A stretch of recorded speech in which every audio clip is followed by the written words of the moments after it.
বন্ধুরা, আজ আমি তোমাদেরকে শোনাতে চাই রুবিনা নামের এক সাহসী নারীর গল্প।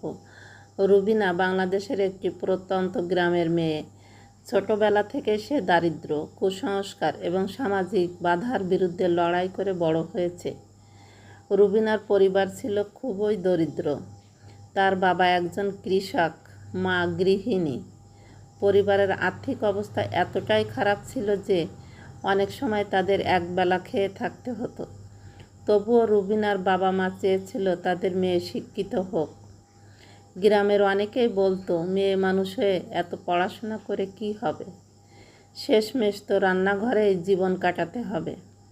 কিন্তু রুবিনা এসব কথায় কান না দিয়ে নিজের পড়াশোনায় মনোযোগী ছিল। সে জানত শিক্ষাই তাকে স্বপ্নের কাছে পৌঁছে দিবে। স্কুলে রুবিনা ছিল মেধাবী ছাত্রী, কিন্তু মাধ্যমিক পরীক্ষার আগে তার বাবা গুরুতর অসুস্থ হয়ে পড়েন। পরিবারের আর্থিক অবস্থা আরও খারাপ হয়ে যায়। তখন অনেকেই পরামর্শ দেয় রুবিনাকে পড়াশোনা ছেড়ে কাজ করতে হবে, যাতে পরিবারের আয় বাড়ে।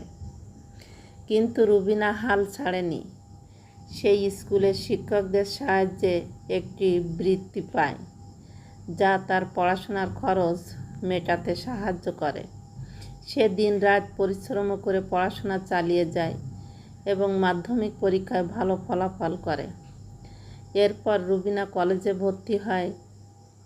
সেখানে সে আরও বড় স্বপ্ন দেখতে শুরু করে, একজন চিকিৎসক হওয়ার।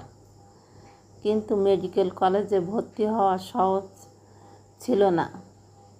তাকে আরও কঠোর পরিশ্রম করতে হয়। সে প্রতিদিন 12 থেকে 14 ঘন্টা লেখাপড়া করে। অবশেষে রুবিনা মেডিকেল কলেজে ভর্তি হওয়ার সুযোগ পায়।